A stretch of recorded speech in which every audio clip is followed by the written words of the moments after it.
Can we be inappropriate on this? Too late. I think we already are. Okay, I just want to know. I just want to know going in. I'll try to keep it clean. You do you, David. All right. All right. Welcome to this episode of Where Are They Now? I am the co-artistic director of Playhouse on Park, and I am here, but not really here, but here in this Brady Bunch square of people with the cast of the complete works of William Shakespeare, Abridged, from season, go ahead guys, tell me, season One. You were season 1 of Playhouse on Park. Oh, amazing. So you may notice the gentleman to my left, right, I don't know if y'all line up the same here, Sean Harris, who is also my co-artistic director for the Playhouse, but was in the cast as well. So we have Sean Harris, Rich Hollman, David Salsa, 3 good friends as far as I remember, and the ever wonderful director, Tom Ridgely, who was so kind and actually came back and redirected that show for season, what was it, 7? I believe it was 7. 8. Oh, really? I think it was 7. I think it was 7. I'll go back and check that. I think it was 2017. So what season was that? I don't know. I got to do some math. But anyway, thank you all for being here. I can't wait to hear what you're all up to and where are they now? So I think that's the question we're going to start with. I already know where Sean is, but I'm going to let him tell our audience. So Sean, where have you been hunkering down during this quarantine? I have been in New York, in my apartment, and with my Really in a basement with Shakespeare. Yeah. right. This is what it looks like with William there. And I go out every day. I go for a walk every day, a couple walks maybe, with masks, obviously. It looks like I'll be teaching online all next year. I teach as well, besides at the Playhouse. So it's I'm kind of getting used to it all. It's all right. I feel pretty safe and healthy. I go see my family every once in a while in Jersey, and yeah, I'm doing good. Great. It's good to hear. All right, Rich, where are you hunkering down? I'm in Battery Park City with my domestic partner, Shelly, and our 10-month-old baby, Hazel. So when everything first started, Hazel was about 6 months, and we actually all got sick. And but before we knew we were sick, we went upstate to an empty house that my parents have. And we ended up staying there, and then we moved in with my brother for a while. So we've only been back here for about a month. We were upstate, which was great. I mean, like, being sick is no fun, but the silver lining is we just get so much time with Hazel that we wouldn't have otherwise. And when this all started, she was just like rolling over, and now she took her first few steps last week. Yeah. Oh. Yeah, it's crazy. Mazel tov. Hopefully she's teaching her dad some moves. Yeah. Oh yeah. She can like fall into something pointy with the best of them. Oh my God. It's pratfall 101. Mm-hmm. Yeah, I mean, and she's made of rubber, thankfully. Every time it happens, I'm like, oh no, that's it. Like, I ruined her. She's fine. You got years to ruin her. Exactly. It's going to be a process. She's beautiful. Take good care of her. Yeah, and I'm also so I part-time run a drama program at a private school, and so I'm off till September. I mean, we're figuring out now how we do a lot of productions, so we're going to obviously do few, if any, productions, maybe some stuff on Zoom, and then other kinds of activities that we're figuring out now. Yeah, it's crazy. But a good opportunity. Yeah, I think when this is all over, we're going to have to divide stages into squares because everybody's going to be so used to watching people in their own little divided space that we won't want them near each other. We're just going to have squares. Right. All right. Well, thank you. David, tell Yeah. me about where are you? What are you doing? I'm in Los Angeles. My wife and I live here. I got married a little over a year ago, and we have been hunkering down. Thank you. And it's it's been weird. So we were like the first state to kind of go on lockdown, I think. So the day before my birthday, March 15th was when our lockdown started, and my birthday's the 16th. So I had a Zoom birthday party, and then I had a Zoom anniversary, and then I had my wife's Zoom birthday party, and we've been hanging out, hunkering down. My wife's working from home. I'm working from home. As much as possible, I teach at the Lee Strasberg Institute, and so we have been doing an online platform. I have been writing and sort of trying to do like when the lockdown hit, I was auditioning and doing stand-up semi-regularly, which I was really enjoying. And now I'm not doing any of that. So I'm trying to like do little fun videos or write little fun projects at home. But mostly I'm walking my dog and hanging out with my wife, and it's an exciting time here. We got a new dresser, like we decorated a wall. It's getting crazy. Yeah. We did drive. We did drive across country and visit my wife's family in St. Louis. So, which is, oh, wow. Yeah. And you didn't say hello? I know. We texted at the very end about it. Like, didn't we like text somehow? There was something I said, I was like, crap, I'm leaving town like in 2 days. But we also were like hunkered down. We like showed up and then just like stayed in a house the whole time. Rude. Mm-hmm. That's fantastic. Well, I knew you auditioned because clearly I could see that, but I did not know you did stand up. Yeah. So, how long have you been doing that? I mean, kind of fairly consistently for the last year and a half. I did a little bit in New York, but not like I was always interested in it. Stand up is terrifying. And I think I'm old enough now where I don't care if people laugh at me or not anymore. So like I got kind of over that, and I've started to be able to kind of have fun with it and really develop it and find that voice and sort of tell my perspectives in a ridiculous sort of fashion, which has been really fun. It was good therapy during my wedding process. Yeah, David does an amazing spot-on impersonation of his mother. Yeah, it's pretty bad. You also do a really spot-on impersonation of an iguana. Iguana, yeah. I do a good impersonation of an iguana. Yeah. I feel so left out, but that's okay. We'll that was in the intermission. That was in Shakespeare-Abridged. I'm old.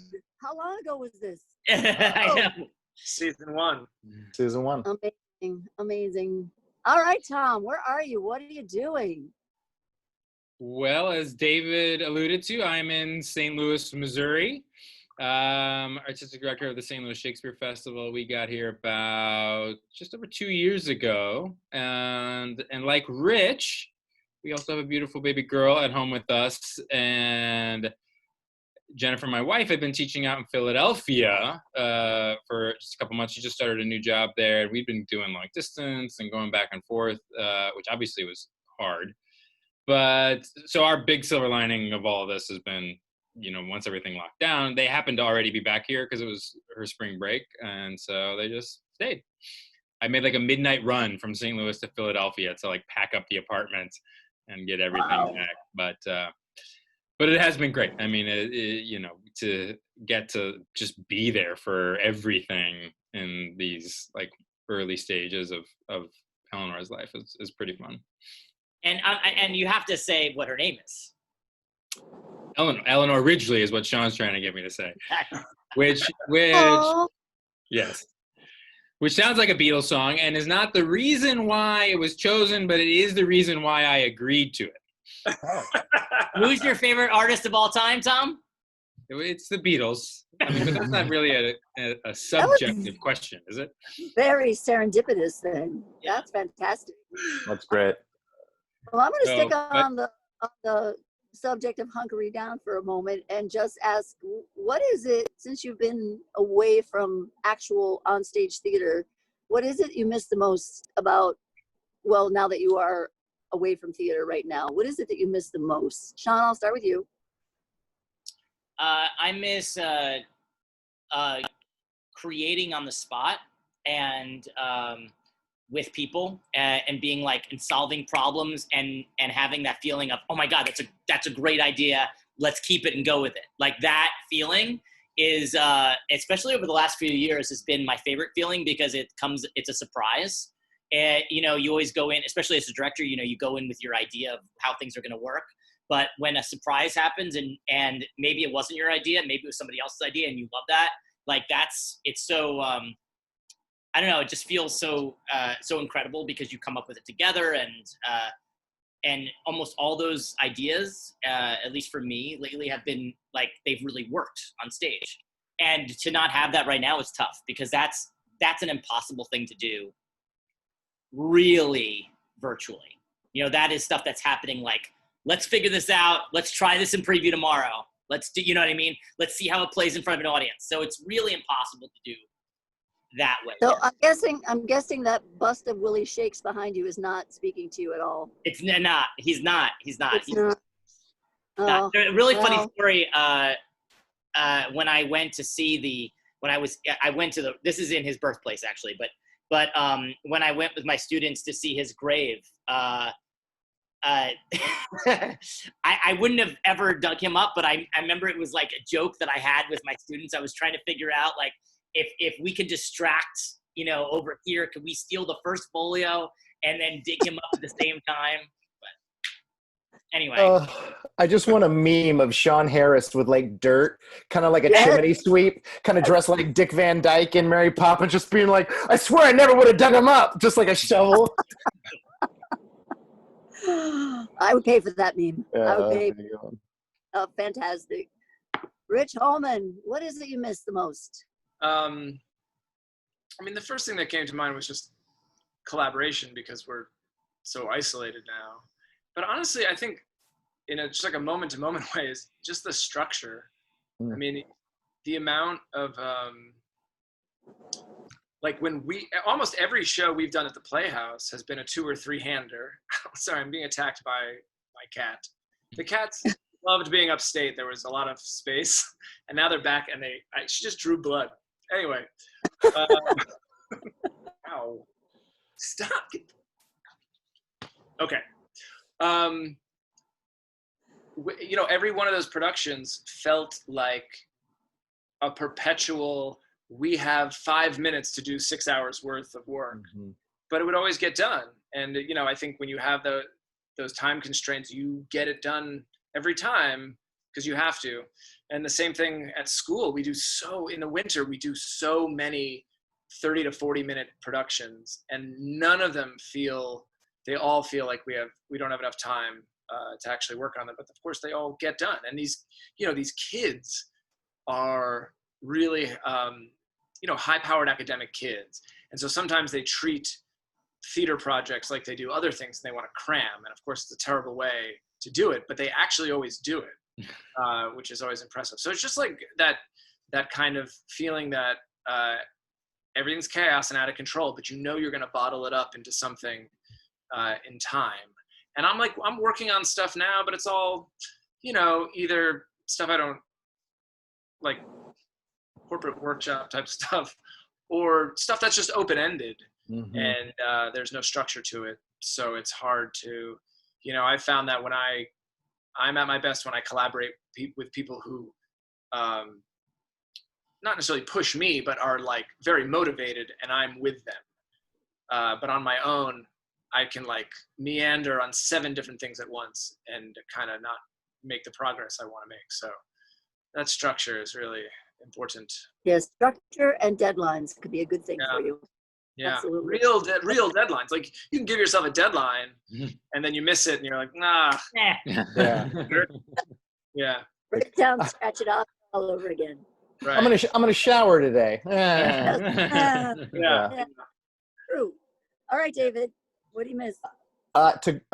Just to jump off of what those guys are saying, I agree with both of them. But I would add community if we were like making a list of it. I'm missing the sort of community event of theater and working together, just artistry and working together, right? My wife and I often talk about how we just miss being able to tell the same story 5 times in a day. like like today's Monday, and how was your weekend? How was, oh, this funny thing happened, this funny thing, we're like, my wife and I the other day, I said, hey, did I tell you about it? And she's like, yeah. I'm like, of course I did. Like, so it's that community aspect of, but also especially with everything else going on, like pandemic, politics, social justice, and everything that's going on. I think that the community of working on a theater project or working around artists, and even being a teacher and being able to be around people, it's an outlet for us, right? And like, I do mostly TV film stuff now, more so than theater, but I still feel that in projects that I work on, whether it's a TV show or working on a short independent project with friends of mine. But like, or even doing stand-up, like I would be telling all kinds of personal and I would be using my jokes as a way to sort of let my feelings out too, and process kind of everything that's going on in the world right now. And because when you do it if you live by yourself, or you live with, or you have a partner that you live with, or a roommate, you can only do that with each other for so much until it starts to feel toxic or stressful or tense. I can only yell at Facebook so many times, and those kinds of things. So I miss that community aspect where we're able to get together, create something, and have everything that's going on inside of us help tell that story. I agree. I think community is so important, and we see now, as you mentioned with Facebook, people are taking to that social media instead of talking face to face, and it's getting ugly. So It's like, it's, and it's there forever, and it's hurtful. Sometimes someone will say something to you in passing, and it just kind of rolls off you. When you can look at it over and over again, it becomes hurtful. So yes, community is a sad thing to lose. Yeah. All right, we're gonna move over to you, Tom. Well, I agree with everything the guy said. For me, I think if I had to pick one thing, it's just the sound of people laughing together. It's just such a great thing, and it's something I think we've here at the festival have been staying busy, and we've even been creative and collaborative to an extent. But you get some sort of feedback from an audience in an online thing, and some of it's been surprisingly meaningful. There is a little bit of back and forth, and there is some appreciation, some gratitude, but you don't get that physical feeling of joy, of like a shared joy, and so I miss that. I miss that a lot. Yeah, and we know how important it is to be with other people to share that, because if you think of TV shows that along the way realized that and added laugh tracks so that you would have something to laugh with. And now I'm watching sports, and they're piping in all kinds of external noises so we can have cheering, and because we're all craving that, and it's just terrible. So I'm so happy to have human squares to chat with tonight. This is wonderful. Tom, I'm going to jump back to you, because the four of you have been friends for how long, Tom? How long have y'all known each other? These guys were, I think, pals before I got, roped into the... They let you in the cult? Before I got initiated, yeah. But I met Rich, it must have been 2007. Yep. Yeah. And then Rich brought Sean to a show that I directed in 2009. And then it was 2010, or maybe the end of probably December 2009, Dave, when you came out to New York and we all started working on the show. Yeah. So wow. Over 10 years for all of them. So, did you know David when you started directing Shakes? I didn't know David, and I didn't know Sean really until just a few months before. Yeah. It was the summer before.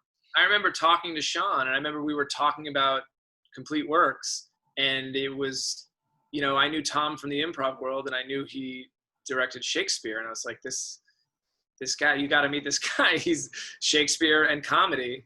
It couldn't be more perfect. Yeah. Well, I'll vouch for that, because it was a very successful show for us. So we were really proud of the work that you all did. So thank you. Sean, so how long were the three of you friends? Give me a little background on that. So yeah, the big thing is that, David and I, clicked a little bit since orientation in the beginning of 2001. But really graduate school, not just like the new millennia. Yes. Yeah, sorry, graduate school, 2001. But then September 11th happened, and basically our second day of school, and that really kind of brought our class really together in a lot of different ways. A couple people left school, a lot of us stayed, and it was just grad school was a kind of a mess for all of us. I think in a lot of ways, with we felt very disconnected with so much. Yeah. Like, in terms of maybe it was a little bit because of the 9/11, but like with the teachers and the methodology and the program and everything. But out of it, I got some of my closest friends, and my two best friends were Richard and David. So it was one of those things when we were like, oh, we're going to start a theater. After several years later, we graduated in 2004. And I moved to Connecticut, and then we were starting a theater. I'm like, I'm going to do a play with my two best friends.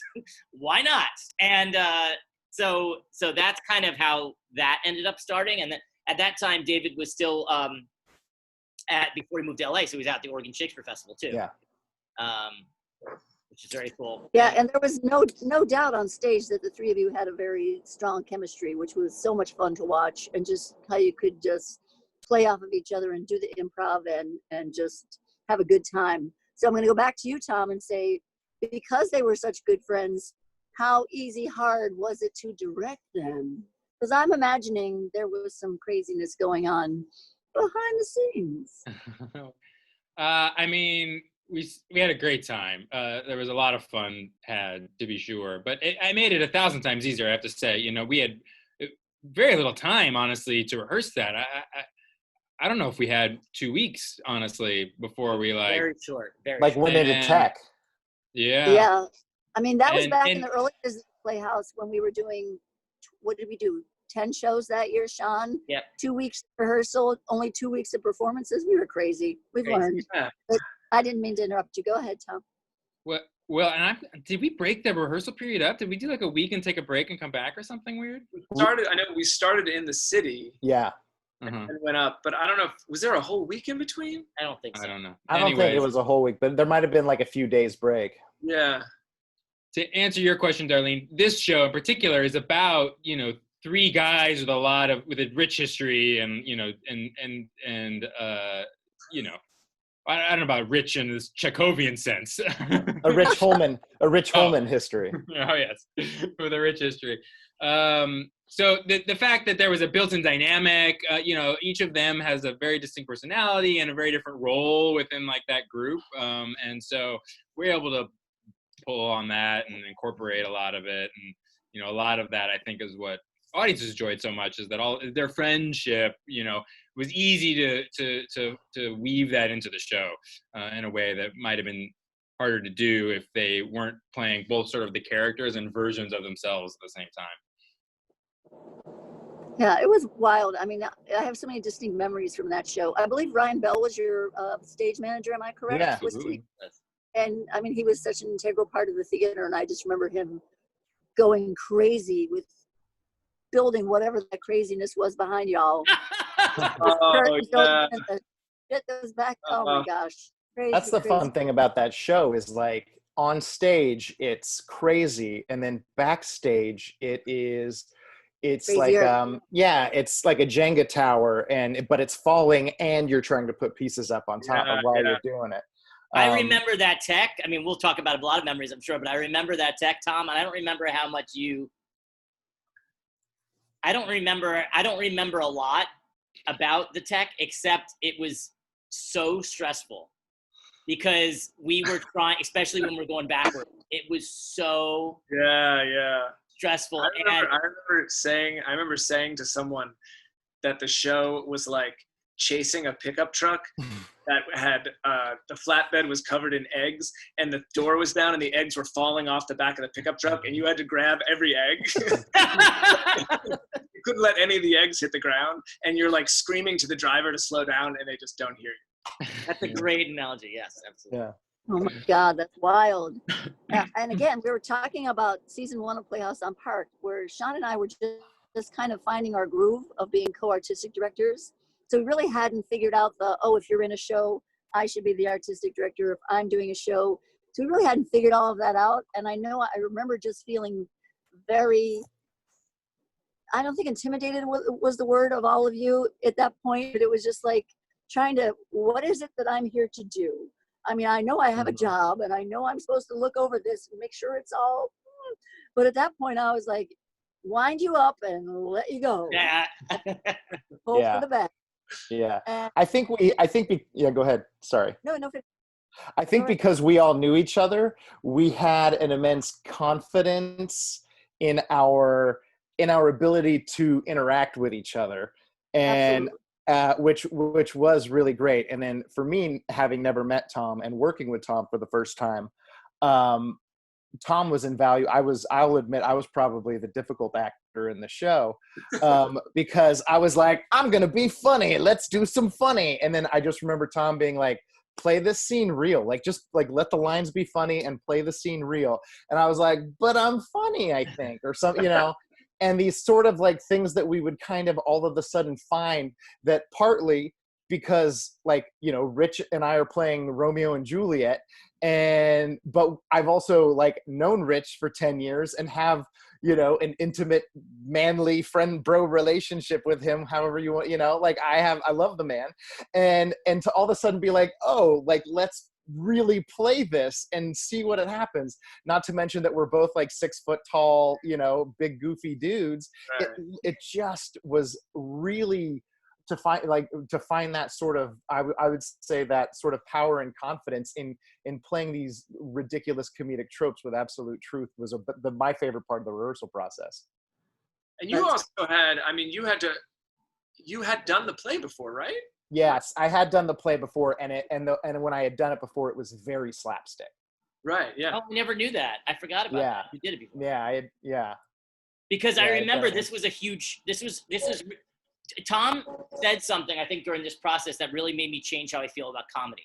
And it was because you can do this show, it's about a bunch of clowns. Mm-hmm. But I remember he was like, well, they're good actors. Let's make them really good actors and earn the comedy.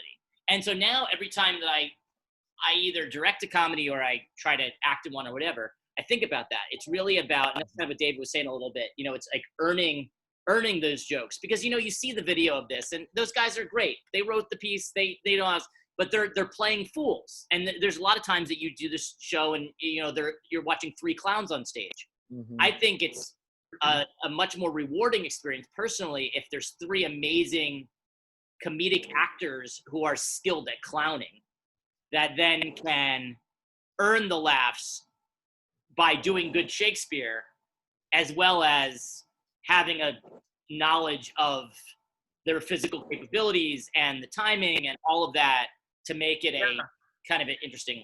I totally agree. And the only thing I would add to that is, like, what was really cool about our production, I thought, relative to the one I had seen, you know, in New York in the 90s, is that it wasn't 3 idiots who can't do Shakespeare. It's 3 people who can do Shakespeare who have given themselves a task that no one could do.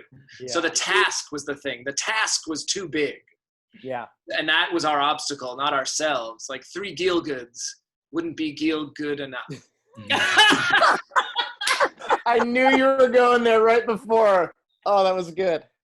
Yeah. I actually think we created some like really wonderfully truthful moments in that play, especially obviously the Romeo and Juliet and the Hamlet were where the opportunities were to do that. And you know, and that's a big credit to Tom in the rehearsal process and the directing this idea. I just remember us dragging in this big trunk, and it was like, there was the ghost light and the trunk, and it was like, this is what we got. Yeah. And we're going to give you everything that's ever been written. I always loved it when you blew on the light. You remember that? Yeah. No, I don't remember that. Oh. It was, I don't even know. So who did Ryan turn it on in the booth when you did that? Is that what happened? He would blow on it like that was making the bulb illuminated. It was just it was like a really magical way to start the show. Yeah.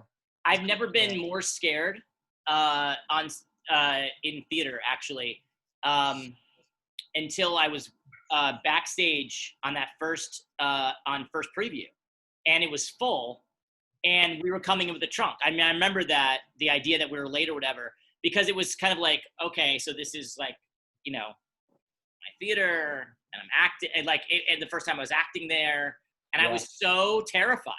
But then, you know, it's like, okay, I'm with my buddies here, and then it just got very easy. And you got to use that. Yeah. Oh yeah, that's true. And we're all standing back in that hallway, and we're like, okay, let's see if we know this, if we know it.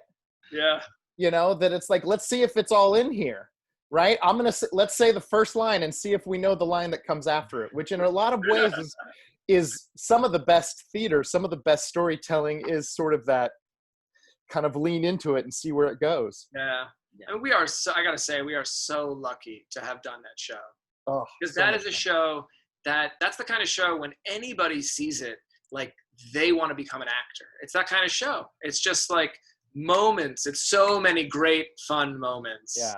And you get to do so much. I mean, we got to sing, you know, everything. That would have been a fun show to do for months. Like that would have been a great like 3-month run. Yeah. Totally. Yeah. Say like in a park outside somewhere. Yeah. And throwing up on your audience is always a highlight too. Always. That's my go-to move. My go-to move. Sean was also teaching high school. And so all of your students, I think that was another, like you talking about being afraid, all of your students were coming to the thing going, all right, let's see if my teacher's got the goods. Yeah, and they all came to that one. Oh, they all came.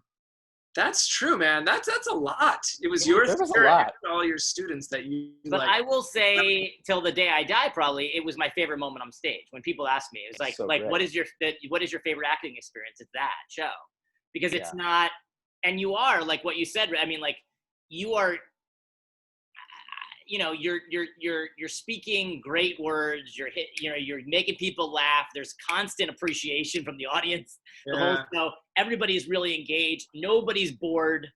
You know, it's one of those like fantastic theater experiences. You get exhausted afterwards. You know, you're really tired. You feel like you acted.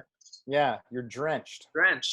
And moments where we got to like do legit improv within the structure of the show. And you could push it as long as the audience felt like they wanted to see more, you know? I mean, Butt Love went on kept going and going and going and going and going.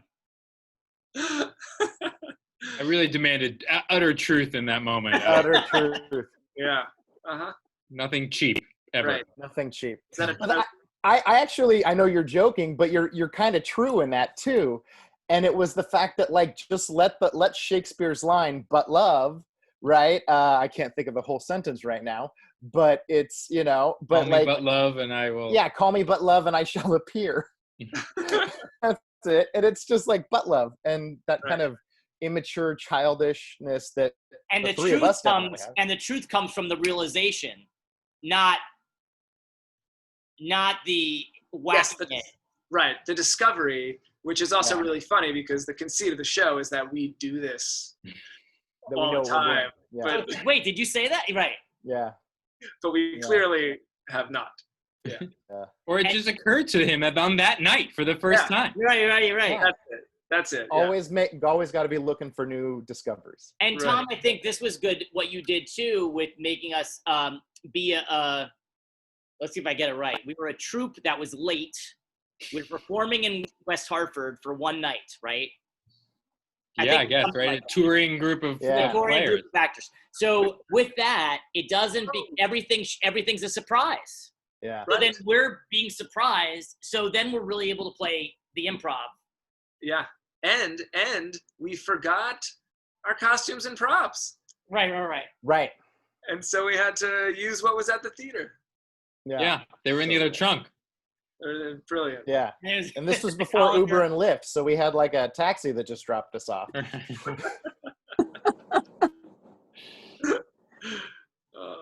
Oh, wild. So, go ahead. I was just going to say, I think, you know, it's such a fun show and it's such a like intelligent, you know, it's goofy and it's wacky and it's silly, but it's really like an intelligently like designed like comedic play. But, you know, but for me, at least, I was sort of like, hungry to find a reason why things went so badly. And I didn't want it to be because the guys were idiots. Right. So it was just trying to create something external. They're late, their stuff's not there, so the task is just a little too big so that we could have more fun enjoying, sort of people that would otherwise be, great at what they do, but are just up against impossible odds. Yeah. Yeah. Yes, and this show with a title that has William Shakespeare's name in it, was sometimes off-putting to audiences that don't feel like they like Shakespeare or that's too highbrow for them. So convincing people to come and then having them have the experience that they had, go, oh, okay. So now they can get, kind of channel in through a different way to hear the words of Shakespeare and to try to understand them through comedy. And I think it's brilliantly done. And I think it's a brilliant way to introduce people to something that they would not normally see. And maybe a little teaser for, oh yeah, maybe I would like Shakespeare. Or maybe I just like watching these three clowns. Either one, it's okay. Right. But it's all good. But you all played so many characters in that show. I just want to ask each of you, David, did you have a specific favorite character in the show?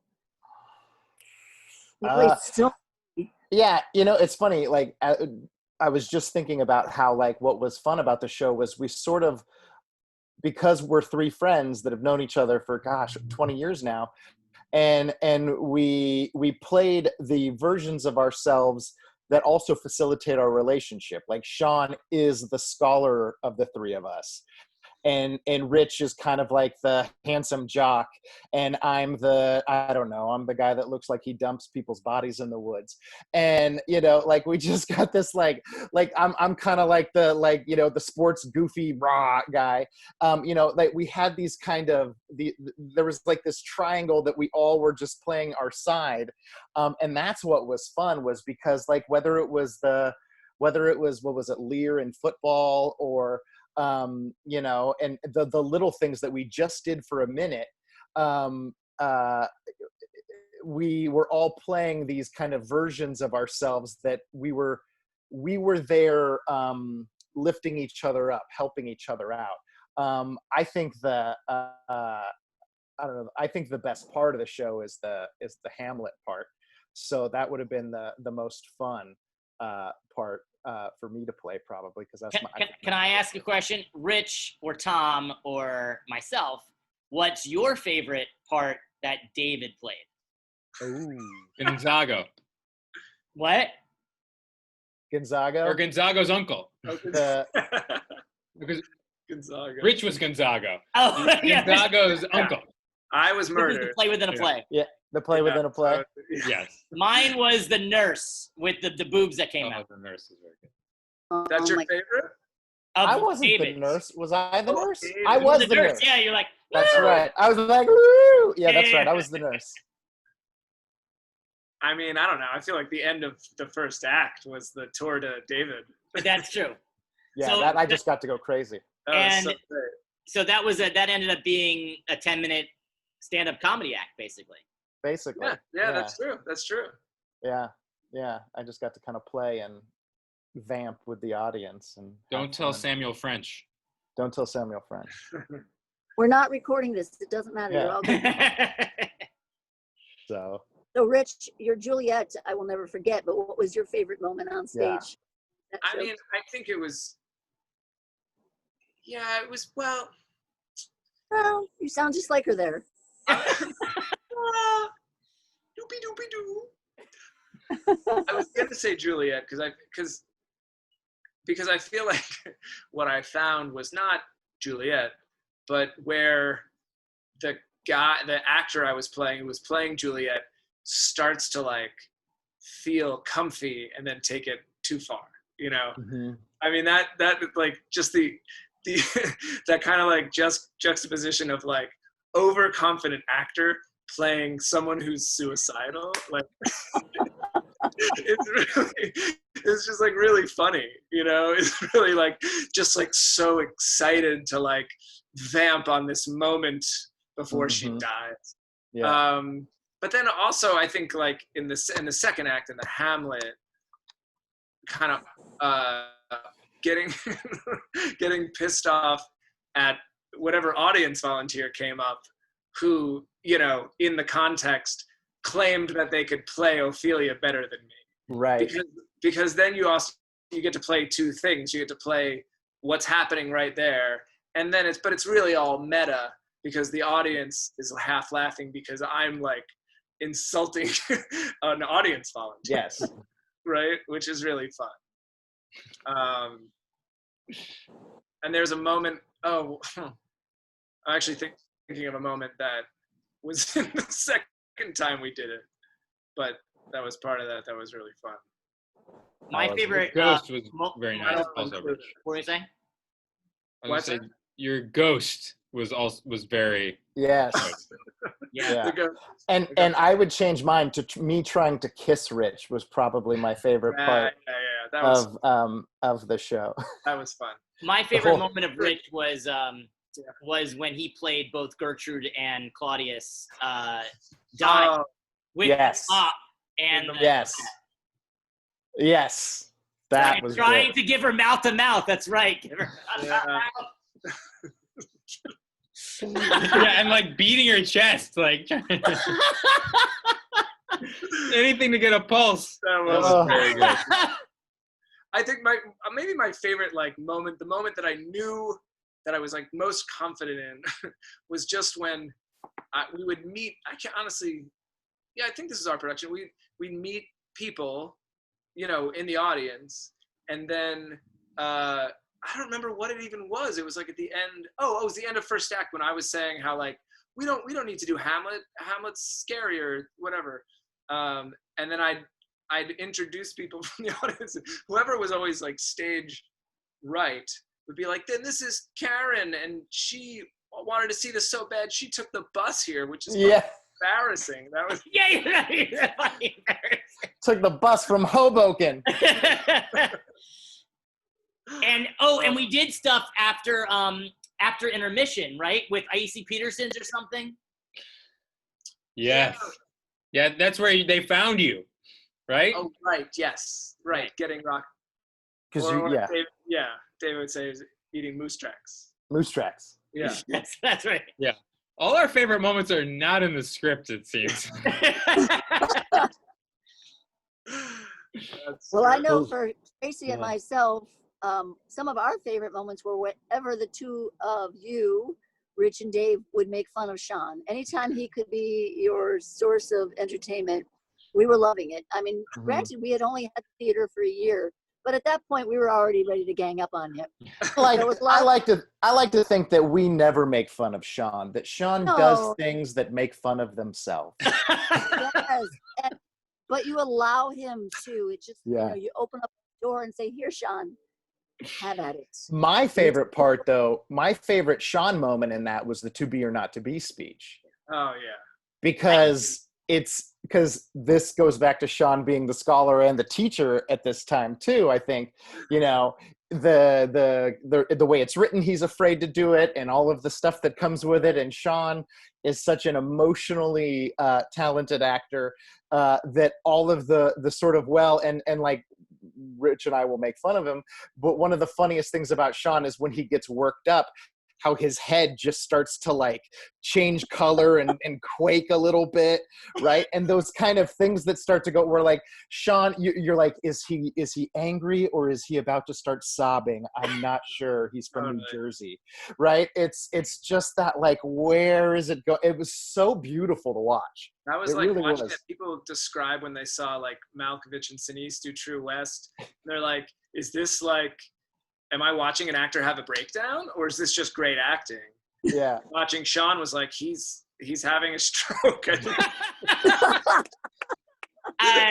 That was my favorite moment, and you know, but it was a very it was a moment that we learned something, because we put a joke in there that was too early. I mean, Brittany Murphy died a week before we did the show, and then I brought it up that was why I was upset.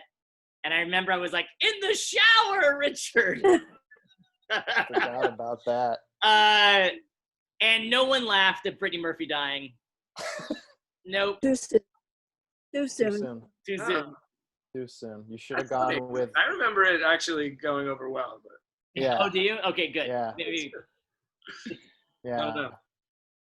Yes, it might have well, been in poor taste, but I don't remember it like failing as a joke. Oh, okay. Yeah. Maybe it was like, no, okay. Yeah, there is Yeah. a difference between that. Yeah. It had poor taste for sure. Yeah. Yeah. Which So, Tom, that's part of the show. Is Right. being in poor Absolutely. taste. Right. So, Tom, did you have a favorite moment in the show? They've all given their favorites of themselves. Was there one moment where you were like, this is why I do this? Yeah, it was a Murder of Gonzaga. For me as a director, because Can you explain, because it's such an abstract, I mean, people are going to watch this, that they're going to be like, what are you talking about? The whole thing to Tom was like prologue and epilogue to Murder of Gonzaga. Yeah. Well, so as they described, it was a trunk show. So there was essentially no set. The stage was bare. There was a black curtain. It was them using just like random, very simple, actual mop heads and very functional, utilitarian, theatrical items to create this world.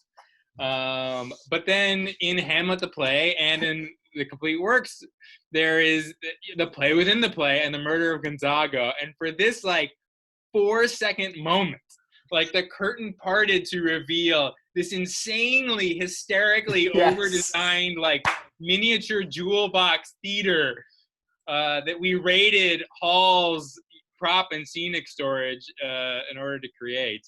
Talk about Ryan Bell being like a linchpin there. Yeah. That was ridiculous. And it was, and all of that for the entire scenic and prop budget went to this little picture, this stage picture that had about 12 seconds of scene time, and that to me was immensely satisfying. Yeah, that was back in the days when our budgets were like this. So anything you could beg, borrow, and steal from wherever, Hall, high school, was a good thing.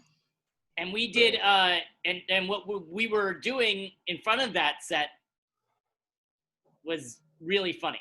It was also very funny. Yeah, the whole thing was very funny. That's Gonzaga, the death, the poisoning, everything, the whole everything was just at the highest level for those 12 seconds. That reminds me of how this is what really places it in time in my mind, is how heavy the show was on Sarah Palin references. Yeah. Oh yeah, you think about all the contemporary ones. That's right. We brought up Sarah Palin. Actually, I remember there was a review, or at least somebody wrote, "Oh my God, Darlene, what was that? We got our first." It was there was a guy. Voicemail. Oh, we did that. I remember there was an angry voicemail. There was an angry voice. Let's see if I can get this. There was an angry voicemail that we used to pipe through the system to pump us up a little bit about our lowbrow humor, about our because not only did we make fun of Sarah Palin 100 times in it, but I remember she was saying oh, this really dates the show. She was like, and then you have this actor throwing up in the audience, and when there's H1N1, I remember she said H1N1. I remember the throwing up. I remember it's just Shakespeare is serious. Shakespeare is beautiful, and you are just poo-pooing or whatever. Yeah. It's funny because 2 years after I did that play, I did do a production of Romeo and Juliet at the Oregon Shakespeare Festival, and I remember a woman in the community that wrote a letter to the editor at the local paper in Oregon there, and she was complaining about how foul and inappropriate this production was. And and she's like, I took my daughter to hear Shakespeare, and we're like, it's a bunch of teenage boys trying to score with a woman, and read the lines. It is, the first act is horribly filthy. Mercutio is disgusting. We were like, read the play, lady. Anyways, yeah, it is funny. So Tom, I want to ask you, since you do Shakespeare for reals, are you ever directing a real Shakespeare bit and think, oh, remember when we did this funny bit, or are you just always in the moment? Because I feel like, how does that not creep into your mind?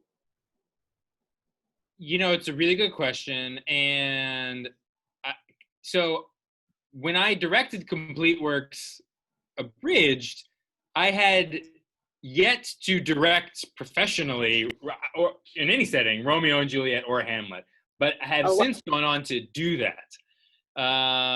And yeah, absolutely. I also, speaking of like veering from the script, I'm pretty sure I don't know if we recut it, but we made some changes to the Shakespeare in Romeo. I think we restored some of the original in both Romeo and Juliet and Hamlet, or they had made added small sort of little tweaks that, and some of it were edits, for, because it was abridged, and others were just sort of strange substitutions that we couldn't quite understand, so we restored. So the memory I have is as I was going through and cutting those scripts, the memories of this production sort of flooding back, and helping me make editing decisions. I think there were editing decisions that those guys made that I thought, oh, that's great. That helps the like pacing of this scene, or that helps this joke land. So. Yeah, I just don't think sure I if could anyone's ever hear the performance line. really crept into the directing, but.